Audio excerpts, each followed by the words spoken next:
യോ hello guys എന്ത് ചെയ്യുമ്പോൾ ഇറ്റ്സ് മീ ആക്കി നല്ല സെറ്റ് ഒക്കെ ചാനലിലേക്ക് എല്ലാവർക്കും സ്വാഗതം. അപ്പം ഇന്ന് നിങ്ങളുടെ മുമ്പിൽ വന്നിരിക്കുന്നത് നമ്മുടെ കമ്പ്യൂട്ടറിൽ ഓഡാസിറ്റി എന്ന് പറഞ്ഞ ആപ്പ്, അഥവാ വീഡിയോ കട്ടിംഗ് ആപ്പ് അഥവാ വീഡിയോ എഡിറ്റിംഗ് ആപ്പ് നമുക്ക് എങ്ങനെ കയറ്റാവുന്നതാണ്. അപ്പോൾ നമ്മുടെ ഓഡാസിറ്റിയുടെ സെറ്റപ്പും തുടങ്ങി കഴിഞ്ഞിട്ട് നമ്മുടെ കമ്പ്യൂട്ടറിൽ ഇൻബിൽഡ് ഓഡിയോ, അതായത് നമ്മൾ സ്പീക്കറിൽ കൂടെ ഔട്ട് കേൾക്കുന്ന ഓഡിയോ നമുക്ക് എങ്ങനെ കമ്പ്യൂട്ടറിൽ തന്നെ റെക്കോർഡ് ചെയ്യാമെന്നാണ് ഞാൻ ഇന്ന് വീഡിയോയിൽ കാണിച്ചു തരാൻ പോകുന്നത്. ആ ഒരു കണ്ടന്റ് കൂടി നമ്മൾ കവർ ചെയ്യുന്നുണ്ട്. അപ്പോൾ അതിനിടയിലാണ് നേരെ നമ്മുടെ വീഡിയോയിലേക്ക് പോവാം. ഹേ ഗൈസ്, അപ്പോൾ നമ്മുടെ പി സിയിലെ നമ്മുടെ ഒഡാസിറ്റി ആപ്പ് കയറ്റുന്നതിന് വേണ്ടിയിട്ട് നമുക്ക് ആദ്യം തന്നെ നമുക്ക് പോകേണ്ടത് നമ്മുടെ ക്രോം സൈറ്റിലേക്കാണ്. ക്രോം സൈറ്റിൽ പോയിട്ട് നമുക്ക് ഒഡാസിറ്റി കൊടുക്കാം. Audacity for Windows Audacity download അടിച്ച് കൊടുക്കാം. അങ്ങനെ നമുക്ക് വിൻഡോസ് ഒഡാസിറ്റി ഫസ്റ്റ് എടുക്കണം. ഒഡാസിറ്റി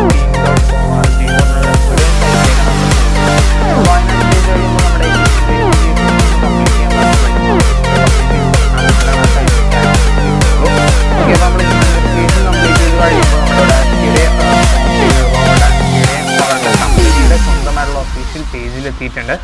ഓക്കെ, അപ്പോൾ നമ്മളിങ്ങനെ താഴേക്ക് പോയി കഴിയുമ്പോൾ നമ്മുടെ പി സിയുടെ സോഫ്റ്റ്വെയർ ഏതൊക്കെയാണ് വേണ്ടത്, ആ ഫയൽസ് അങ്ങനെയുള്ള ഐറ്റംസ് ഒക്കെ കാണാൻ കഴിയും.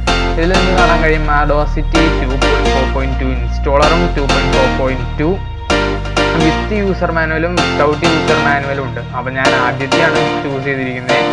സിപ്പ് ഫയല് വിത്തൗട്ട് യൂസർ മാനുവലാണ് ചൂസ് ചെയ്തിരിക്കുന്നത്. നിങ്ങൾക്ക് വേണമെങ്കിൽ യൂസർ മാനുവൽ വേണമെന്നുണ്ടെങ്കിൽ ഞാൻ മേള ആണ് റെക്കമെൻഡ് ചെയ്യുള്ളൂ. മേള നിങ്ങൾക്ക് വേണമെങ്കിൽ എടുക്കാം. യൂസർ മാനുവലിലെ പാടി ഡൗൺലോഡ് ചെയ്യുന്നതാണ് നല്ലത്.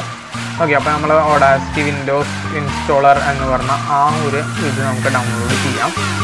ഡൗൺലോഡ് ചെയ്യാൻ വേണ്ടിയിട്ട് ഇപ്പോൾ ഇത് വേറൊരു സൈറ്റിലേക്കാണ് പോയിരിക്കുന്നത്. .com എന്ന് പറഞ്ഞ ആ ഒരു സൈറ്റിലാണ് പോയിരിക്കുന്നത്. നമുക്ക് ഓഡാസിറ്റിയുടെ വിൻഡോസ് ഇൻസ്റ്റോളർ ഡൗൺലോഡ് ചെയ്യാൻ വേണ്ടി ക്ലിക്ക് ചെയ്ത് കൊടുക്കാം.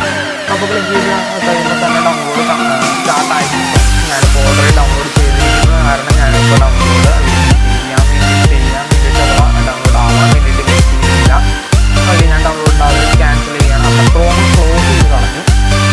അങ്ങനെ ഞാൻ ഓൾറെഡി ഡൗൺലോഡ് ചെയ്തിട്ടിരിക്കുന്നു. നമ്മുടെ ഡൗൺലോഡ് ഫോൾഡറിലേക്ക് ഞാൻ പോയി. ഡൗൺലോഡ് ഫോൾഡറിലേക്ക് പോയി കഴിയുമ്പോൾ ഞാനിത് ഡൗൺലോഡ് ചെയ്തിട്ട് ആ ഒരു ഫയൽ ആണ് ഞാൻ നേരത്തെ ഡൗൺലോഡ് ചെയ്തിരുന്ന ആ ഫയൽ ഡബിൾ ക്ലിക്ക് ചെയ്യാം. ഓക്കെ, ഡബിൾ ക്ലിക്ക് ചെയ്ത് കഴിയുമ്പോൾ നമ്മുടെ പി സിയിൽ വിൻഡോസ് ഏത് വേണേലും സപ്പോർട്ട് ആവും. വിൻഡോസ് 10 ആവണമെന്നില്ല. വിൻഡോസ് 10 ആയ കാരണം നമ്മളിപ്പോൾ ഒരു റൺ എന്ന് പറഞ്ഞ് ചോദിക്കുന്നതിന് പകരം വേറൊരു ഓപ്ഷൻ യെസ് കൊടുക്കാനുള്ള ഓപ്ഷൻ വന്നു. അത് ചെയ്തു. പിന്നെ ഡയലോഗ് ബോക്സ് വരുന്നു. ആ ഡയലോഗ് ബോക്സ് കൊടുത്തു. ഓക്കെ, അങ്ങനെ നമുക്ക് നെക്സ്റ്റ് മൊത്തം അങ്ങോട്ട് നെക്സ്റ്റ് അടിച്ച് കൊടുക്കാം. ഏത് ഫോൾഡർ വേണമെങ്കിൽ നമുക്ക് മാറ്റി കൊടുക്കാം. ഞാൻ ഫോൾഡർ ഓഡാസിറ്റി ഇൻസ്റ്റാൾ ചെയ്തിട്ടുണ്ട്. അതുകൊണ്ട് തന്നെയാണ് അതങ്ങനെ നേരത്തെ ഒരു എക്സ്ട്രാ ഡയലോഗ് ബോക്സ് വന്നത്. നമുക്കിപ്പോൾ ആ ഡെസ്ക്ടോപ്പ് ഷോർട്ട്കട്ടൊക്കെ എനേബിൾ ചെയ്ത് സാധാരണ പോലെ തന്നെ നമ്മൾ ഇൻസ്റ്റാളേഷൻ കൊടുത്തിട്ടുണ്ട്. അപ്പോൾ ഇതിന് ഇൻസ്റ്റാളേഷൻ വലിയ ടൈമൊന്നും എടുക്കില്ല. കൂടിപ്പോയി കഴിഞ്ഞാൽ ഒരു മിനിറ്റ്. ഓക്കെ, നമ്മുടെ പി സി അനുസരിച്ചിരിക്കും. 1 മിനിറ്റിൽ താഴെയായിരിക്കും നമ്മുടെ വീഡിയോയുടെ ഇൻസ്റ്റാളേഷന് ടൈം എടുക്കുന്നത്. ഓക്കെ, നമ്മുടെ ഇൻസ്റ്റാളേഷൻ അപ്പോൾ അങ്ങനെ കംപ്ലീറ്റ് ആയി കഴിഞ്ഞിട്ടുണ്ട്. അപ്പോൾ അത് കഴിഞ്ഞിട്ട് നമുക്ക് നെക്സ്റ്റ് എന്ന് പറഞ്ഞാൽ ആ ഒരു ഓപ്ഷൻ ക്ലിക്ക് ചെയ്ത് കൊടുക്കാം. ലോഞ്ച് ഓഡാസിറ്റി അത് ക്ലിക്ക് ചെയ്ത് കിടക്കുകയായിരുന്നു. അപ്പോൾ നമുക്ക് അപ്പോൾ തന്നെ ഫിനിഷ് കൊടുക്കുമ്പോൾ ഓട്ടോമാറ്റിക്കായിട്ട് ഓപ്പൺ ആയി കിട്ടിയിട്ടുണ്ട്. അപ്പോൾ ഇതാണ് നമ്മുടെ ഇൻ്റർഫേസ്. റെക്കോർഡൊക്കെ ചെയ്യാൻ കഴിയുന്നുണ്ട്. മൈക്രോഫോൺ സൗണ്ട് വേറെ മൈക്രോഫോണൊക്കെ നമ്മൾ ഇൻപുട്ട് ചെയ്തിട്ടുണ്ടെങ്കിൽ ഞാനിപ്പോൾ മൈക്രോഫോൺ ഇൻപുട്ട് ചെയ്തിട്ടില്ല. ഞാനിപ്പോൾ ഇതൊക്കെ ഓൾറെഡി നമ്മളിപ്പോൾ യൂസ് ചെയ്യാൻ വേണ്ടിയിട്ട് ഓൾറെഡി ഇതെല്ലാം ഞാനിപ്പോൾ ഓഡിയോ റെക്കോർഡ് ചെയ്തിട്ടുള്ളത്. ഓക്കെ, നിങ്ങൾക്കിപ്പോൾ ഓരോ പ്രൈമറി ചെയ്തു അങ്ങനെയുള്ള ഏതാണെന്ന് ഇഷ്ടമുള്ള ചെയ്യാവുന്നതാണ് കേട്ടോ. അങ്ങനെപ്പോൾ ഓരോ ഫീച്ചറാണ് എന്താണ് നമ്മൾ അങ്ങനെയുള്ളതൊക്കെ നമ്മൾ ചൂസ് ചെയ്യാനുള്ള ആ ഒരു ഓപ്ഷൻ നമ്മുടെ റെക്കോർഡിംഗ് നമുക്ക് വേറെ ഒരു ഫീച്ചേഴ്സായിട്ട് ഇതാണ് നമ്മുടെ സ്പീക്കറിൻ്റെ സൗണ്ട്. അഥവാ നമ്മുടെ സ്പീക്കറിൽ നിന്ന് പുറത്തേക്ക് വരുന്ന ആ സൗണ്ട് നമ്മൾ റെക്കോർഡ് ചെയ്യുന്നത് ഈ ഒരു ഓപ്ഷനിലേക്കാണ്. ഓക്കെ, ഈ ഒരു റെക്കോർഡ് ഓപ്ഷൻ ഇട്ട് കഴിഞ്ഞാൽ നമ്മളെ സ്പീക്കിൽ നിന്ന് ഔട്ട് വരുന്നത് നമ്മളെ സ്പീക്കറിൽ കൂടി ഹെഡ്ഫോണിൽ കൂടി ഇയർഫോണിൽ കൂടി ഏതെങ്കിലുമാണെന്ന് വെച്ചാൽ നമ്മൾ കേൾക്കുന്ന ആ സൗണ്ട് റെക്കോർഡായി MP3 ഫയലായിട്ട് നമുക്ക് എക്സ്പോർട്ട് ചെയ്യാവുന്നതാണ്. ഓക്കെ, ഇപ്പോൾ ഞാനിപ്പോൾ ഒരു പാട്ട് പ്ലേ ചെയ്ത് കാണിച്ചു തരാം. നമ്മുടെ സാധാരണ വിൻഡോസിൻ്റെ മീഡിയ പ്ലെയർ അല്ല, ഗ്രൂപ്പ് മ്യൂസിക്. അപ്പോൾ ജസ്റ്റ് ഓപ്പൺ ആവാൻ വേണ്ടി വെയിറ്റ് ചെയ്തെടുക്കാം. വിൻഡോസ് മീഡിയ പ്ലെയറിൽ തന്നെ ഓപ്പൺ ആക്കിയാൽ മതിയായിരുന്നു. ഓക്കെ, അപ്പോൾ അത് ഓപ്പൺ ആയിട്ടുണ്ട്. സെറ്റിങ്സ് അപ്പോൾ ഇത് ആദ്യമായിട്ടാണോ ഓപ്പൺ ആണ്?